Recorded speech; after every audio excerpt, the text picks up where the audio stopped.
누가복음 23장 55절부터 24장 12절까지입니다. 누가복음 23장 55절부터 24장 12절 말씀을 제가 읽을 때에 여러분들 눈으로 따라 읽으시기를 바랍니다. 갈릴리에서 예수와 함께 온 여자들이 뒤를 따라 그 무덤과 그의 시체를 어떻게 두었는지를 보고 돌아가 향품과 향유를 준비하더라. 계명을 따라 안식일에 쉬더라. 안식 후 첫날 새벽에 이 여자들이 그 준비한 향품을 가지고 무덤에 가서 돌이 무덤에서 굴러 옮겨진 것을 보고 들어가니 주 예수의 시체가 보이지 아니하더라. 이로 인하여 근심할 때에 문득 찬란한 옷을 입은 두 사람이 곁에 섰는지라. 여자들이 두려워 얼굴을 땅에 대니 두 사람이 이르되 어찌하여 살아있는 자를 죽은 자 가운데서 찾느냐. 여기 계시지 않고 살아나셨느니라. 갈릴리에 계실 때에 너희에게 어떻게 말씀하셨는지를 기억하라. 이르시기를 인자가 죄인의 손에 넘겨져 십자가에 못 박히고 제3일에 다시 살아나야 하리라 하셨느니라 한데 그들이 예수의 말씀을 기억하고 무덤에서 돌아가 이 모든 것을 11사도와 다른 모든 이에게 알리니 이 여자들은 막달라 마리아와 요한나와 야고보의 모친 마리아라. 또 그들과 함께한 다른 여자들도 이것을 사도들에게 알리니라. 사도들은 그들의 말이 허탄한 듯이 들려 믿지 아니하나 베드로는 일어나 무덤에 달려가서 구부려 들여다보니 세마포만 보이는지라. 그 된 일을 놀랍게 여기며 집으로 돌아가니라. 아멘. 하나님, 귀한 주일을 저에게 허락해 주셔서 감사합니다.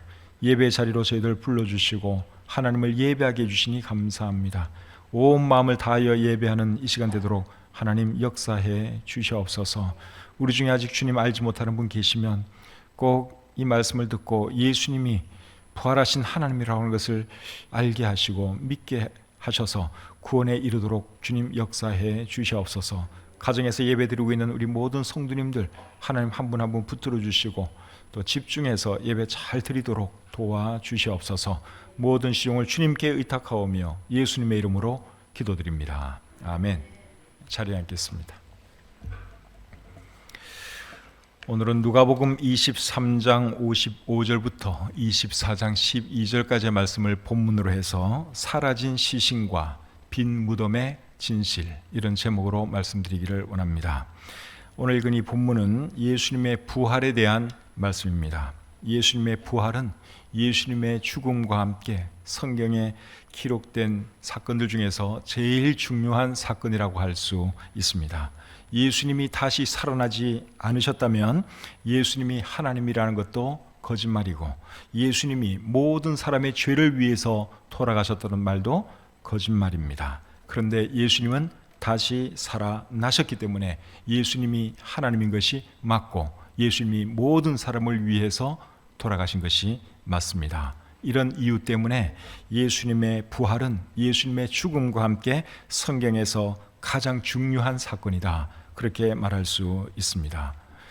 기독교의 모든 교리는 예수님의 부활 교리 위에 서 있다고 해도 과언이 아닙니다. 예수님이 부활하지 않으셨다면 하나님은 존재하지 않습니다. 예수님이 부활하지 않으셨다면 천국도 없고 지옥도 없습니다. 그런데 예수님은 실제로 다시 살아나셨기 때문에 하나님은 분명히 존재하시고 천국과 지옥도 분명히 존재합니다. 사도행전 17장 31절에 보시면 이런 말씀이 있습니다. 이는 정하신 사람으로 하여금 천하를 공의로 심판한 날을 작정하시고 이에 그를 죽은 자 가운데서 다시 살리신 것으로 모든 사람에게 믿을 만한 증거를 주셨음이니라. 방금 읽은 이 말씀을 보시면 예수님을 믿을 만한 증거를 하나님께서 모든 사람에게 주셨는데 그 증거가 예수님의 부활이라는 것입니다. 제가 다시 한번 하반절을 읽어보겠습니다. 그를 죽은 자 가운데서 다시 살리신 것으로 모든 사람에게 믿을 만한 증거를 주셨음이니라. 그러니까 저와 여러분들이 예수님을 믿을 수 있는 그 근거가 뭔가 하면 예수님이 다시 살아나셨다는 것입니다. 그것을 보면 우리가 예수님을 믿어야 한다 하는 것이죠. 하나님이 계시느냐 안 계시냐 그에 대해서 고민할 거 없습니다. 예수님이 정말 살아나셨는지 안 살아나셨는지 그거 잘 생각해 보면 거기에 답이 있습니다. 자, 이제 오늘 본문 말씀을 살펴보도록 하겠습니다. 본문 23장 55절과 56절 말씀을 제가 다시 읽겠습니다. 갈릴리에서 예수와 함께 온 여자들이 뒤를 따라 그 무덤과 그의 시체를 어떻게 두었는지를 보고 돌아가 향품과 향유를 준비하더라. 계명을 따라 안식일에 쉬더라. 방금 읽은 이 말씀 바로 앞에는 아리마대 사람 요셉이 예수님의 시신을 십자가에서 내려서 장사 지내주는 그 내용이 기록되어 있습니다. 요셉이 예수님의 시신을 십자가에서 내렸을 때는 금요일 오후 3시 이후였습니다. 곧 안식일이 다가오는 시간이었습니다. 안식일은 금요일 해질 때부터 그 다음 날 토요일 해질 때까지입니다. 그런데 안식일이 되면 아무도 일을 할 수가 없어요. 하나님께서 안식일에는 일하지 말라고 말씀을 하셨죠. 그래서 유대인들은 철저하게 안식일을 지킵니다. 그런데 이제 요셉이 장사해 드렸는데 아주 급하게 했습니다. 오후 3시에 예수님이 돌아가셨고 안식일이 시작할 때까지는 불과 2-3시간밖에 남지 않았어요. 2-3시간 만에 빨리 예수님의 시신을 십자가에서 내리고 그리고 닦아드리고 세마포로 싸서 이제 무덤에 모셨던 것이죠. 그렇기 때문에 제대로 된 장사를 지내드릴 수가 없었습니다. 그래서 예수님을 따랐던 몇 여인들은 이제 안식일이 지나고 일할 수 있는 가장 빠른 시간에 다시 와서 예수님에게 향품을 발라드릴 생각을 했습니다. 여러분, 안식일이 지나고 일할 수 있는 가장 빠른 시간이 언제일까요? 그것은 안식일이 끝나자마자겠죠. 근데 안식일이 끝나는 시간은 토요일 저녁 시간이에요. 근데 안식일이 끝나면 저녁이고 곧 밤이기 때문에 아무것도 보이질 않으니까 일을 할 수가 없습니다. 그래서 실제로 일을 할 수 있는 가장 빠른 시간은 일요일 새벽이라고 할 수 있습니다. 그래서 이 여자들이 일요일 새벽에 예수님의 무덤을 찾은 것이죠. 자, 24장 1절 말씀을 보겠습니다. 안식 후 첫날 새벽에 이 여자들이 그 준비한 향품을 가지고 무덤에 가서, 자, 이 여자들이 언제 무덤을 찾았는가 하면 안식 후 첫날 새벽이라고 말씀하고 있죠. 안식 후 첫날은 일요일을 말하는 것입니다. 헬라어 원어 성경에는 그 주간의 첫날 새벽에 그렇게 되어 있습니다. 그 주간의 첫날도 역시 일요일을 말합니다. 그래서 일요일 새벽에 여자들이 예수님께 향품을 발라드리기 위해서 무덤을 찾았습니다. 예수님의 무덤을 찾은 여자들의 이름이 24장 10절에 나와 있습니다. 이 여자들은 막달라 마리아와 요한나와 야고보의 모친 마리아라. 몇 여자의 이름이 여기 나와 있고, 그리고 그 뒤에 또 읽어보면 다른 여자들도 함께 무덤에 갔던 것을 우리가 볼 수 있습니다. 정말 귀한 여자들이죠. 남자들도 감히 하지 못하는 그 일을 지금 이 여자분들이 하려고 하고 있습니다. 이 여자들은 갈릴리에서부터 예수님을 따라온 여자들입니다. 23장 55절에 그렇게 나와 있습니다. 갈릴리에서 예수와 함께 온 여자들이, 지금 예수님은 예루살렘에서 사람들에게 붙잡혔고 결국은 예루살렘 근교 골고다 언덕에서 지금 처형당해 돌아가셨습니다. 근데 이 여자들은 먼 갈릴리에서부터 예수님을 따라온 거예요. 예수님이 예루살렘으로 가신다 그러니까 예수님 따라서 예루살렘까지 온 것입니다. 그래서 예루살렘에서 이 여자들이 결국 보게 된 것은 예수님이 십자가에 처형당하는 거 보셨고, 연약한 여자들로서 할 수 있는 일이라고는 예수님을 위해서 우는 것과 그리고 예수님의 시신에 향품 조금 발라주시는 것, 그것이 그들이 할 수 있는 유일한 일이었습니다. 그럼에도 불구하고 하여간 이 여자들은 대단히 훌륭한 사람들임에 틀림이 없습니다.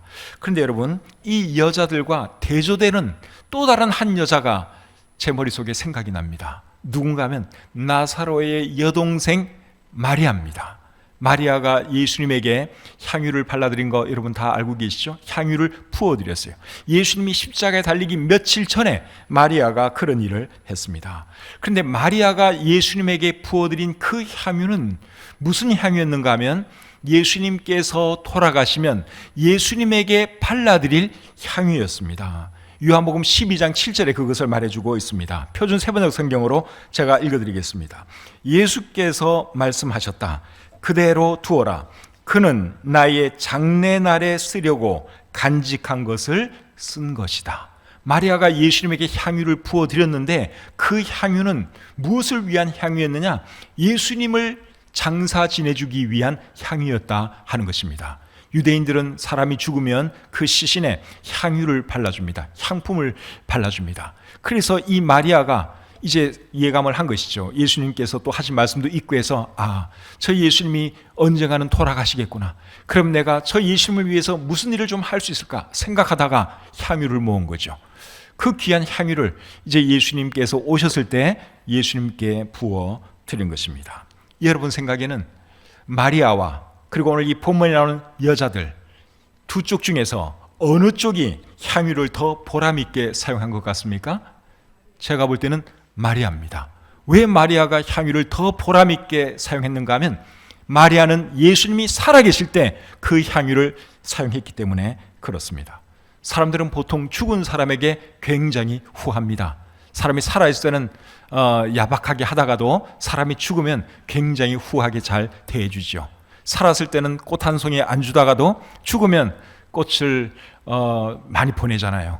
근조화환도 보내고 그리고 그 영정사진 옆에는 꽃으로 아름답게 장식을 해줍니다. 문안 오는 사람들마다 조문 오는 사람들마다 꽃을 다 이렇게 헌화하게 합니다. 살았을 때 그러면 얼마나 좋아요. 살았을 때.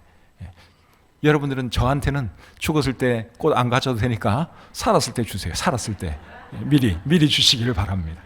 죽을 때 꽃 갖다 줘봐야 그게 무슨 의미가 있겠어요, 사실은. 그래서 사람들은 살았을 때보다는 죽은 사람에게 대체로 후합니다. 부모를 섬기는 것도 그런 것 같아요. 부모님 살았을 때 잘 섬겨야 되는데 많은 사람들이 살았을 때는 제대로 섬기지 못하고 부모가 죽고 나서 가슴을 치고 후회하고 잘해드릴 걸 이제 그러죠. 그리고 또 이제 어떤 사람들은 이제 제사도 지내드리고 죽은 사람에게 제사 지내주는 것은 아무런 의미가 없습니다. 살았을 때 차라리 따뜻한 밥 한 그릇 대접하는 게 100번, 1000번, 10,000번 나은 것이지 죽은 사람에게 여러분 근사한 제사상 차려드린들 그게 무슨 의미가 있겠어요.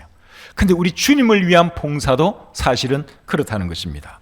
주님을 위해서 봉사할 수 있을 때 저와 여러분들은 봉사해야 하는 것입니다.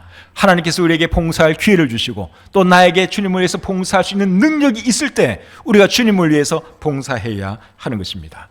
이 마리아가 잘한 일이 뭔가 하면 기회가 왔을 때 그 향유를 예수님께 부어드렸다는 거예요.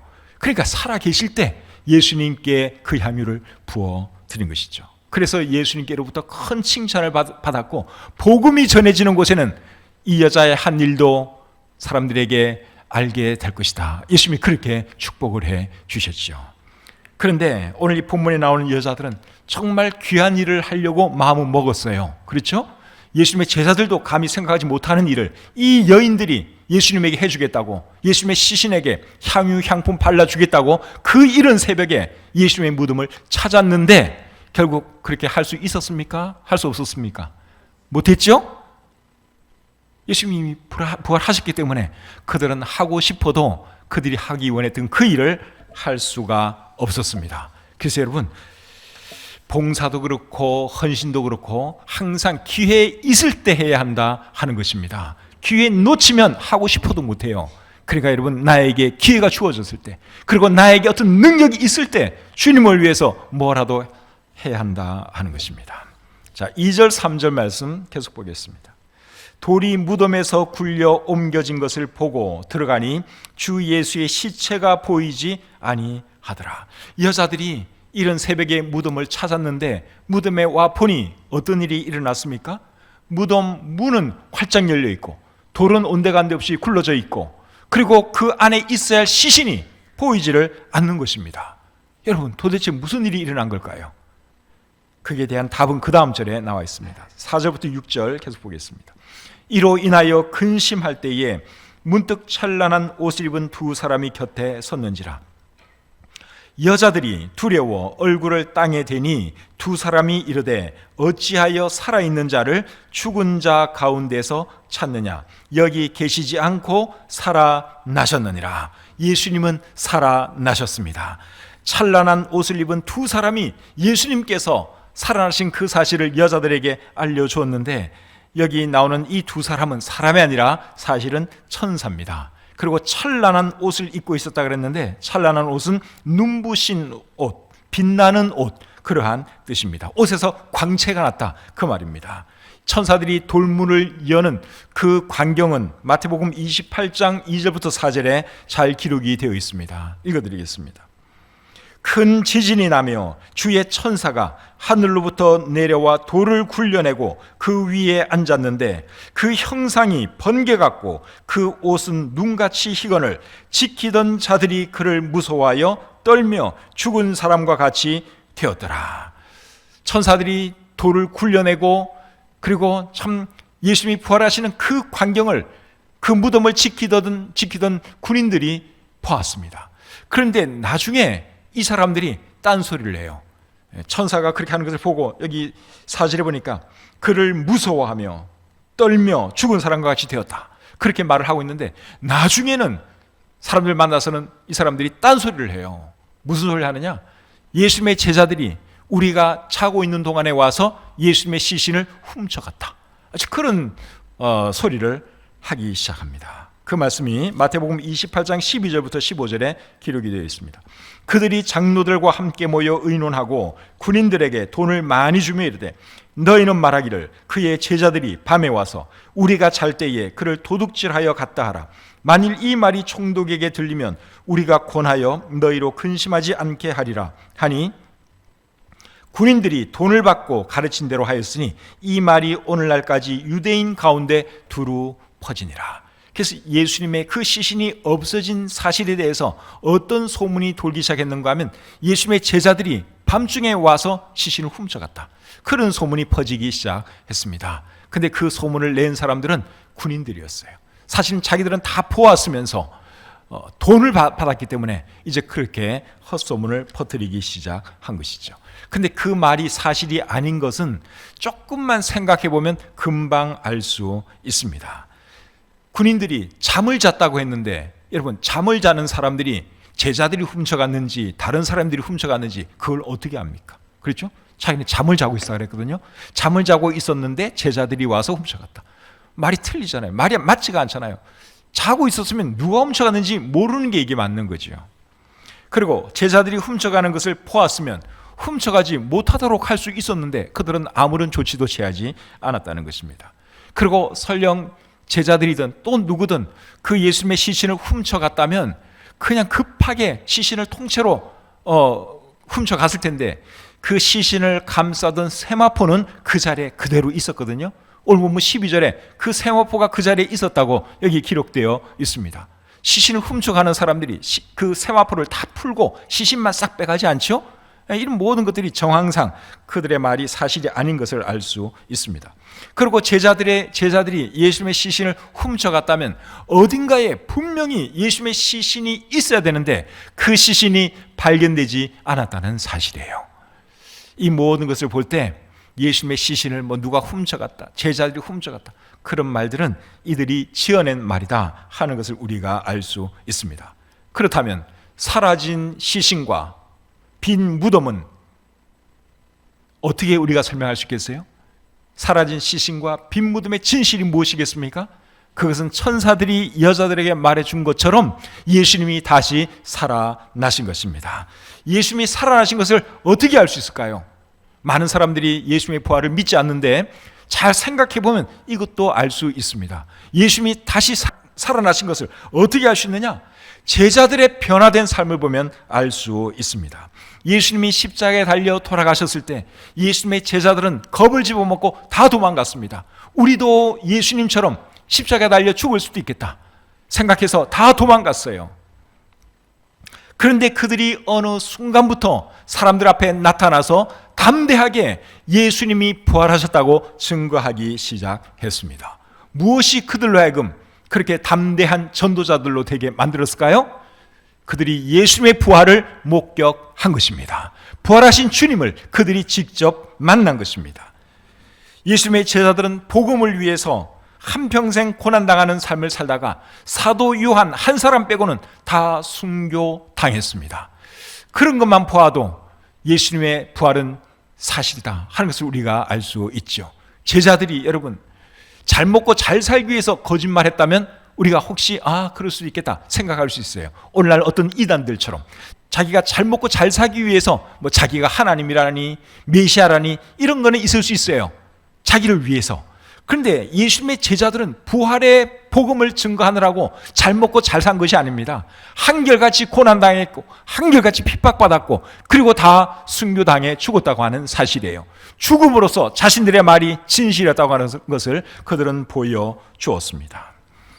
사도 바울의 삶을 봐도 예수님의 부활이 사실인 것을 우리는 믿을 수 있습니다. 사도 바울은 예수님 믿기 전에 예수님 믿는 사람들 잡아 가두고 죽이는 지독한 박해자였습니다. 그런 바울이 어느 날 갑자기 예수 믿는 사람이 되었고 예수님이 부활하셨다고 사람들에게 증거하기 시작했습니다. 그 악랄한 박해자가 여러분 어떻게 하루아침에 그렇게 변할 수가 있죠? 그렇게 변해서 호의호식했다면 잘 먹고 잘 살려고 저 사람이 지금까지의 그 입장을 저렇게 바꾸었구나 그렇게 생각할 수 있어요. 그런데 사도 바울은 복음 전하는 그 순간부터 이 사람은 고난의 삶을 살았어요. 그리고 결국 로마에서 목이 잘려 죽고 말았습니다. 사도 바울의 삶을 보아도 예수님은 부활한 것이 분명히 맞습니다. 예수님의 부활을 그가 보았기 때문에 부활하신 주님을 바울이 만났기 때문에 사도 바울이 그렇게 180도 변화된 것이죠. 사도 바울이 쓴 글에 의하면 부활하신 예수님을 만난 사람들은 500명도 더 됩니다. 고린도전서 15장 4절부터 6절까지의 말씀 제가 읽어드리겠습니다. 고린도전서 15장 4절부터 6절까지입니다.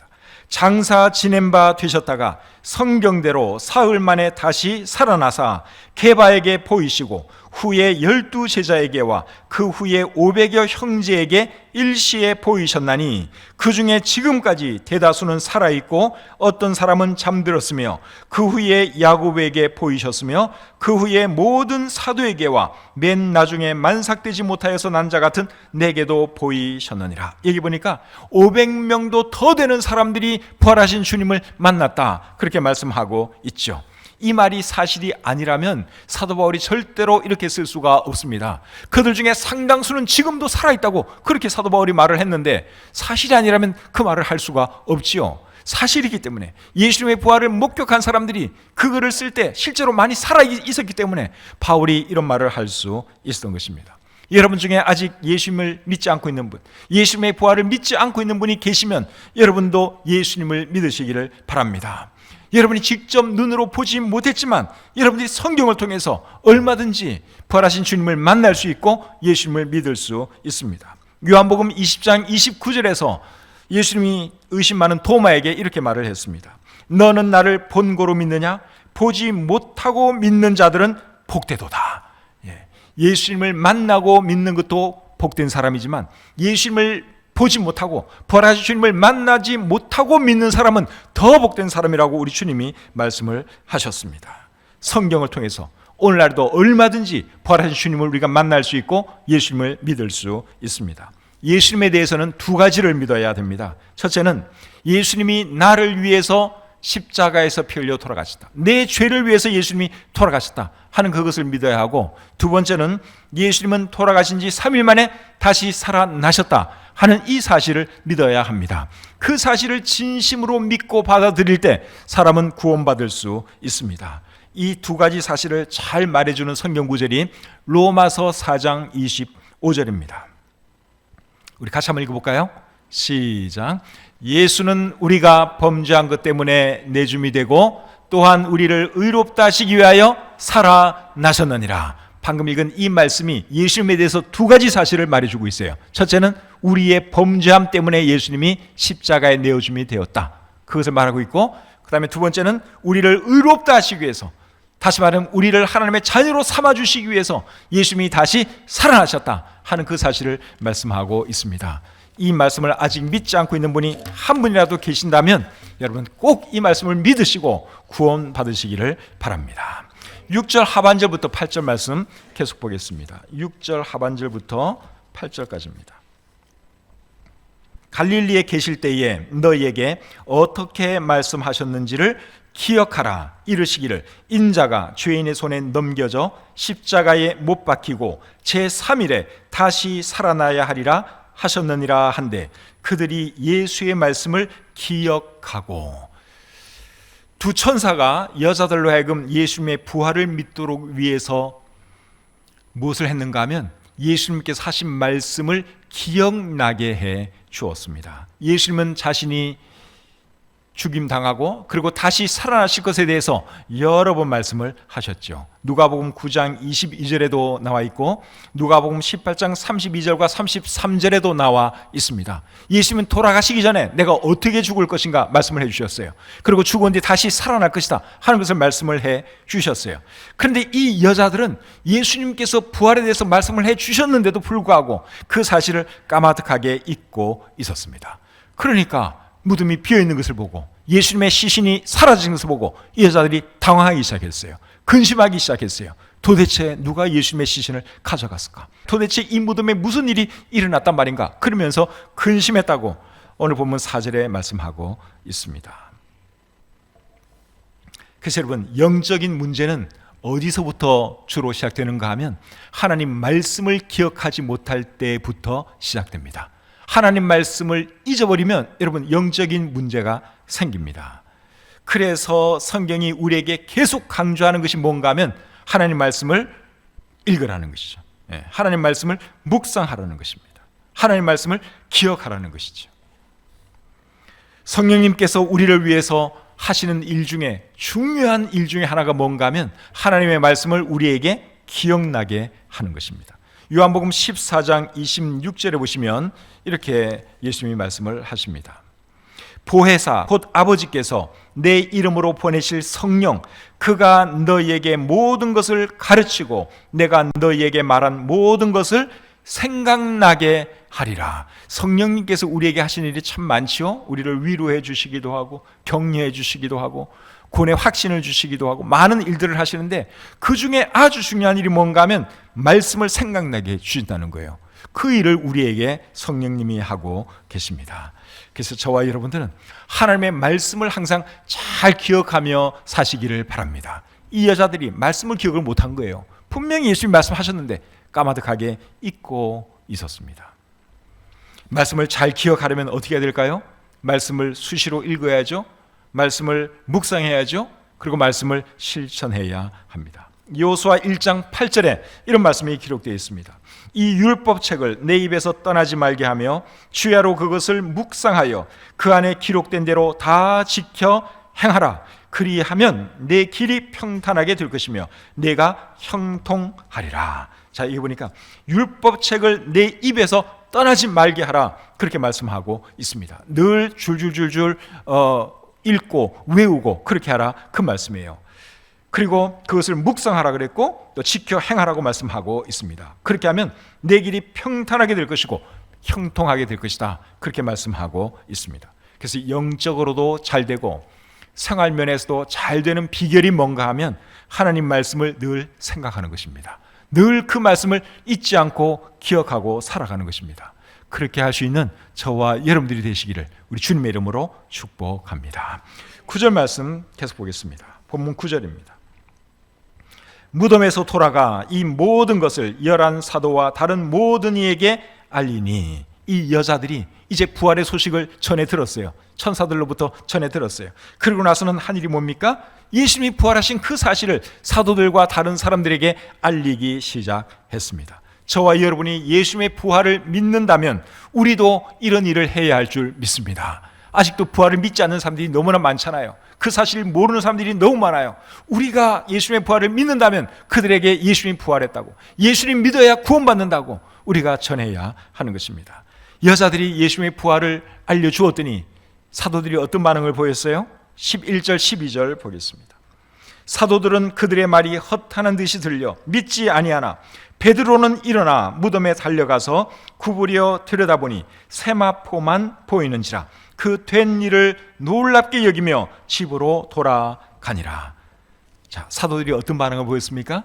여자들이 하는 말을 허탄하게 생각했다 그랬죠. 그래서 믿지 않았습니다.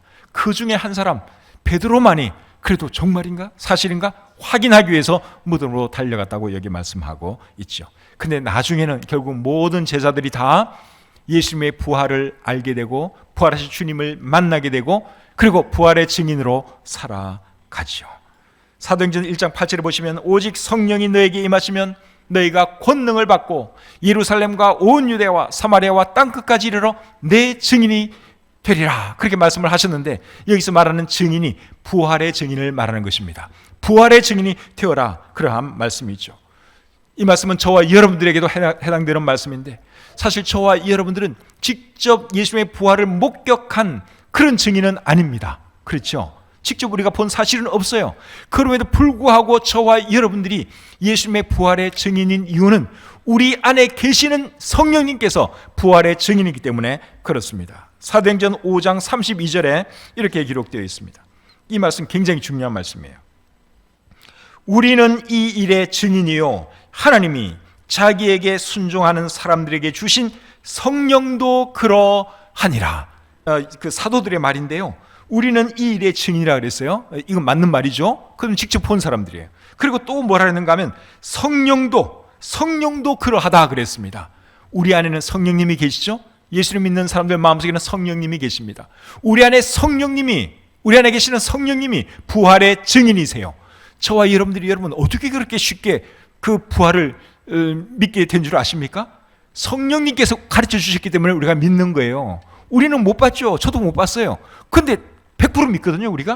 우리 안에 성령님께서 그것을 끊임없이 상기시켜주고 믿도록 역사하시니까 우리가 예수님의 부활을 믿는 것이고 예수님을 우리의 주님으로 모시고 살아가는 것입니다. 그래서 우리도 여러분 부활의 증인이라고 하는 그 사실을 잊으시면 안 돼요. 직접 본 사람만 증인이 아니라 우리도 증인이에요. 성령님께서 우리에게 그렇게 말씀하시잖아요.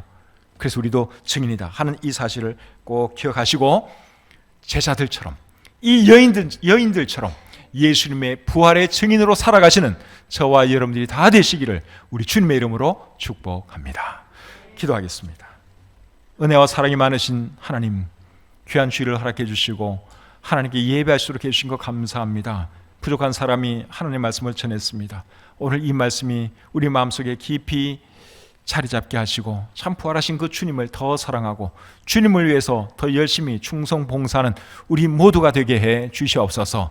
주님을 위해서 헌신하고 봉사할 수 있는 그 기회가 항상 있는 것이 아님을 잊지 않도록 도와주시고 기회가 있을 때 그리고 나에게 능력이 있을 때 주님을 위해서 뭔가를 해도 할 수 있는 우리가 되게 해 주시옵소서. 감사드리며 예수님의 이름으로 기도드립니다. 아멘.